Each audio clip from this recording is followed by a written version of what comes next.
welcome to our next podcast episode for the Organisational Development and Change Network.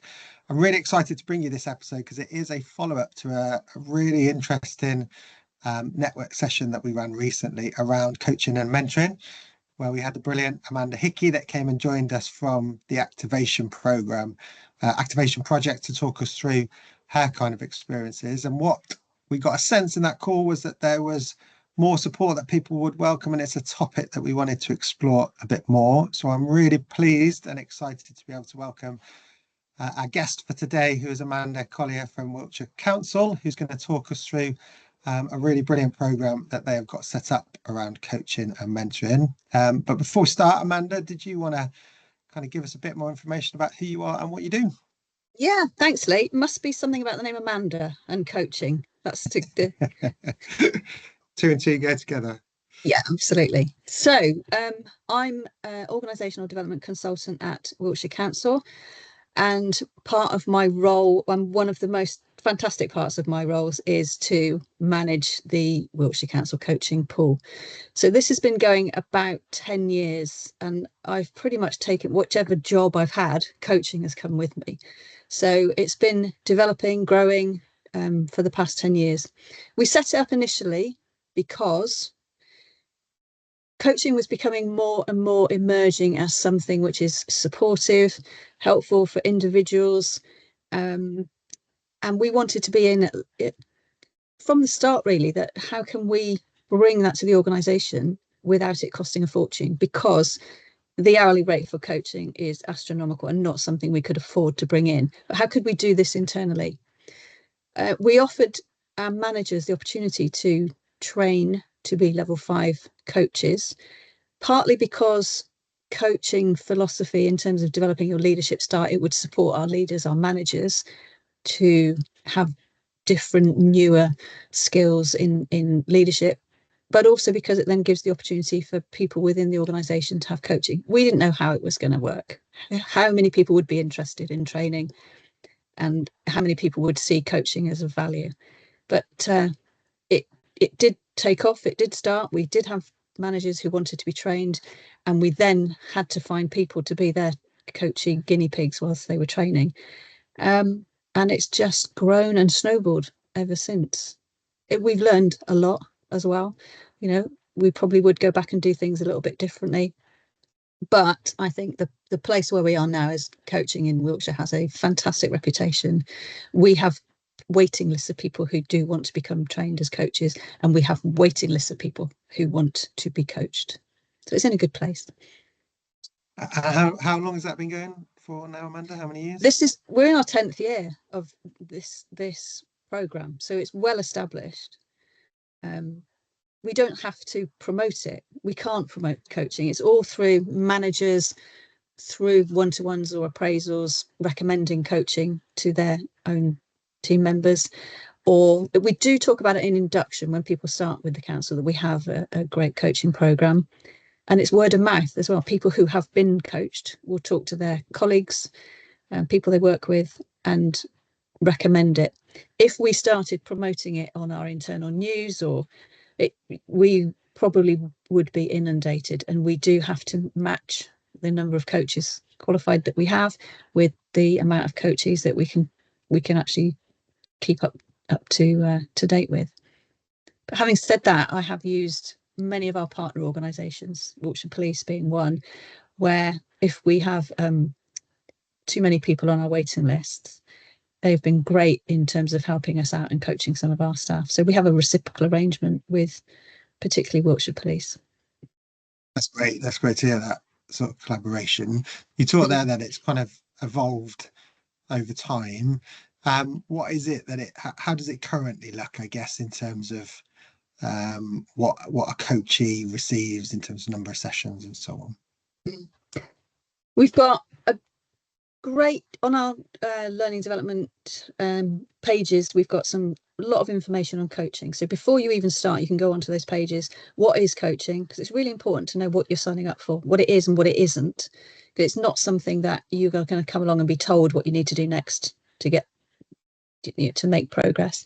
So that gives a lot of information, what the benefits are, some of the logistics, how does it work, how often. So all of that information is available for people to look at. But generally, we would say coaching is around about 6 sessions. No hard and fast rules. It's what is needed for that person and their personal development. Can be 3, 4, might go into 7, but it's not something where you eventually rely on that person to work with them for the rest of your life. It's a short, intense period of working with a qualified coach, because there's something that you want to change, you want to do differently, you want to improve, and it's easier and you'll do it more quickly if you're working with a coach than if you're left to your own devices. We tend to think in similar ways, so therefore limit what we can actually achieve. And with a coach, the coach is there to help you think differently, explore wider options,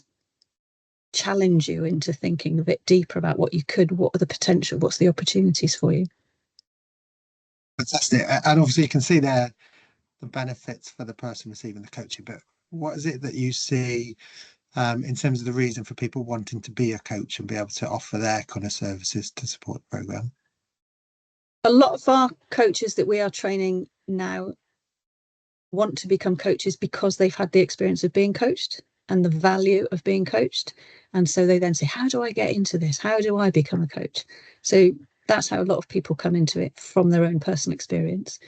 Also, we do have a philosophy in the council that we do promote a coaching style of leadership. So it's a great way for leaders to develop further behaviours and skills, and gain a really transferable qualification. Coaching at level 5 is something you can take to any organisation and is highly valued.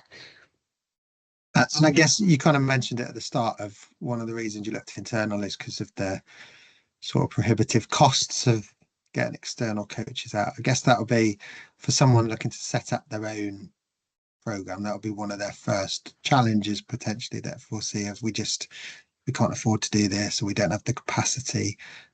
What's your kind of experience been with that in terms of overcoming some of those challenges? You said that's one of the reasons you looked internal. Absolutely. We could never have afforded to buy in coaching.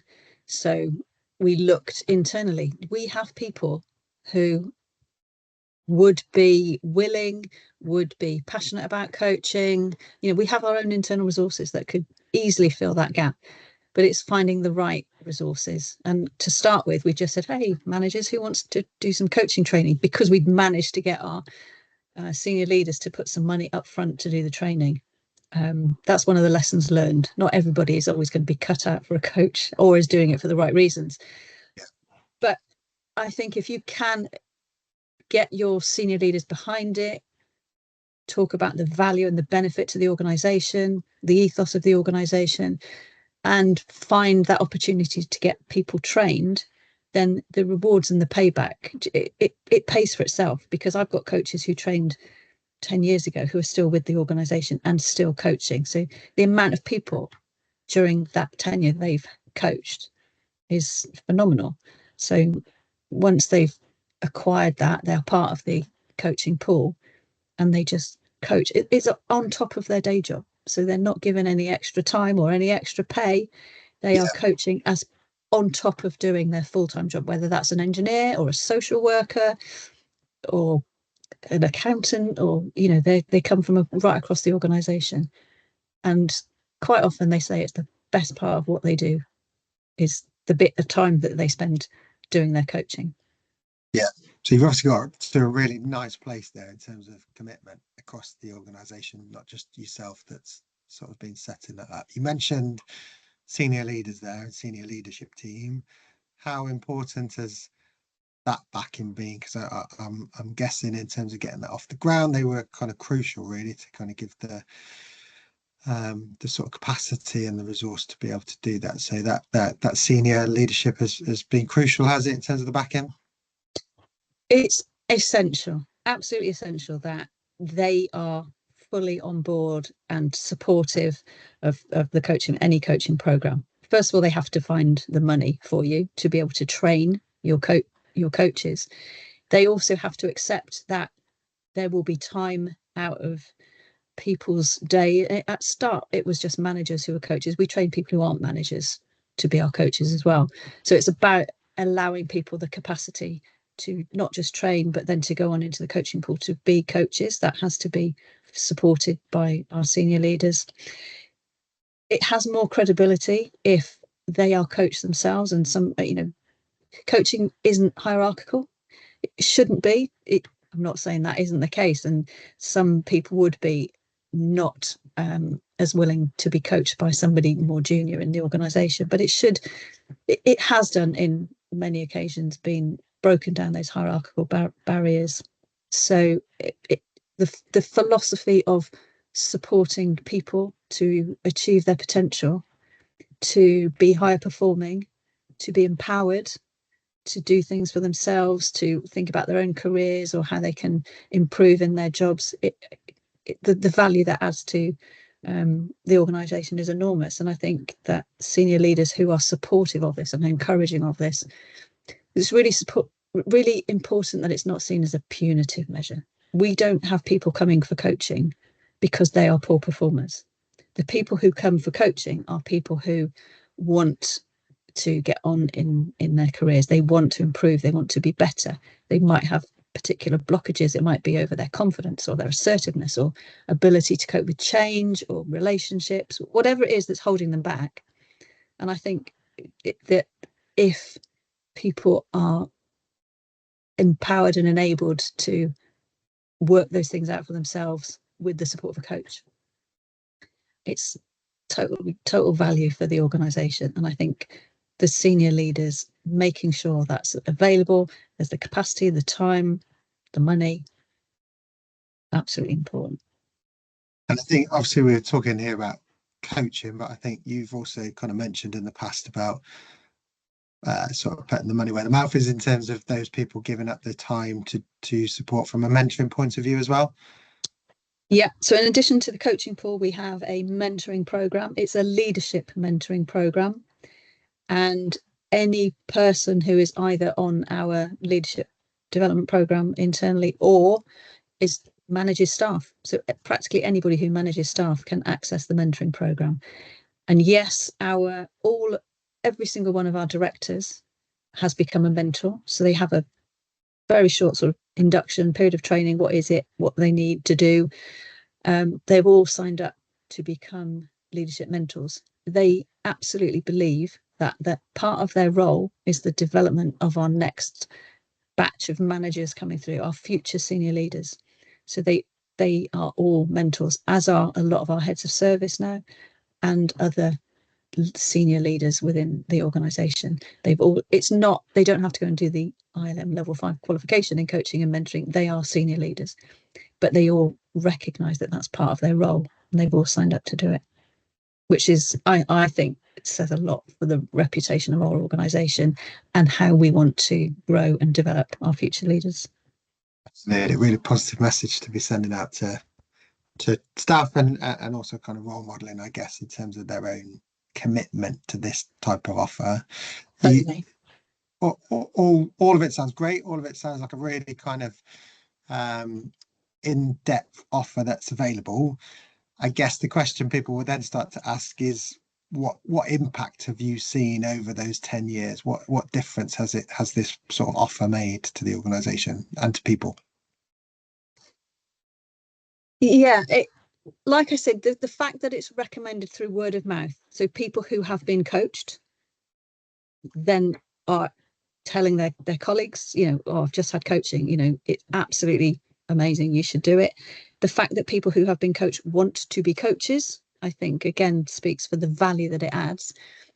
But perhaps hearing it from somebody who has been coached. So I've received a recent evaluation. We do evaluations after every single coaching session. What could we improve? What could we do different? What is the impact being? So we try and measure that. So if I can read out something that's literally come in a couple of weeks ago, one of the latest evaluations. And I'm reading this, but it says, my experience with my coach has been nothing short of exceptional. She's incredibly intuitive, always seeming to understand exactly what I need, even when I struggle to articulate it. The support she's provided has been so thoughtfully tailored to my specific goals. Each one was not only practical, but yielded outstanding results when implemented. The guidance has made a profound difference in both my personal and professional growth. I would wholly recommend coaching to anybody within the organisation. So that's the type of evaluations that we receive all the time from the coaching feedback. People feel valued, people feel empowered, people feel that they can then go on and do better things for themselves, because it's not just about work. You know, people who come to us about work-life balance, how can I fit this in? What it covers their whole lives. It has an impact on their whole lives quite frequently. That's quite, it's sort of astounding to kind of read something like that, isn't it? There's a real clear sentiment to that feedback, and like you said, replicates what a lot of what you're hearing from the various people that go through the program. Oh, the pride I have in this program, you know, and reading evaluations like that weekly, you know, what a brilliant job to have. Fantastic pick me up. You always want to save them all for a Monday morning or Friday afternoon. Absolutely, yeah. I guess just to wrap this up then, to make it kind of really practical for people that might be listening to this. So it's been built up over 10 years, but somebody that might be at the start of that journey of wanting to set something up at their organisation, what kind of advice and tips would you give them, and where should they start? Absolutely, lessons learned from us having done it is when people just say, oh yeah, I'll do coaching training, yeah, I'll be up, sign me up, I'll do that. I think there's two things. Firstly, they have to know exactly what they're letting themselves in for. So we now always hold advice and guidance sessions. So people come along, they find out how hard it is to do. We've got two pathways, the level 5, which is funded by us, and the apprenticeship pathway. And both are, well, the level 5 is at least a minimum of a year. It's hard work. You've got assessments, assignments, and it's a lot in your own time. The apprenticeship is done as obviously part of on the job training, but it's longer than a year. So it's not easy. It's a difficult thing to do. It takes a lot of commitment. Secondly, are you getting the right people? You know, are they doing it because they're passionate about coaching, or they literally just want a qualification and then they're thinking of leaving and setting up their own coaching practice when they've got it? Not ideal. But also that have they got the capacity? Have they got the support from their manager?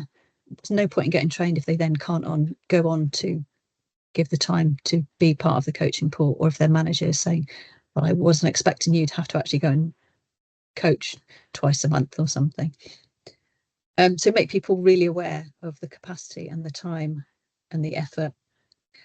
And I would say make sure that you've got good support systems in place. We do run CPD sessions because we don't want our coaches just to get qualified, and then, you know, we do encourage CPD.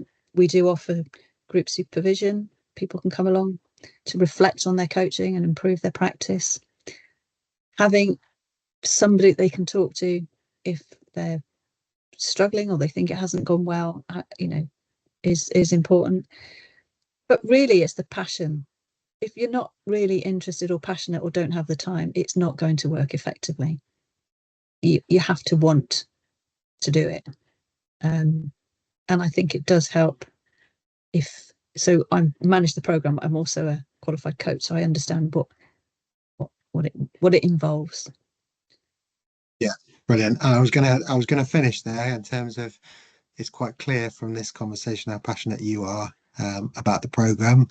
And I think that kind of rings true in terms of everything that you've talked about and the place it's held within your organisation as well. So credit to you for the work that you put into to set what sounds like a fantastic and brilliant program. So Amanda, thank you for joining us.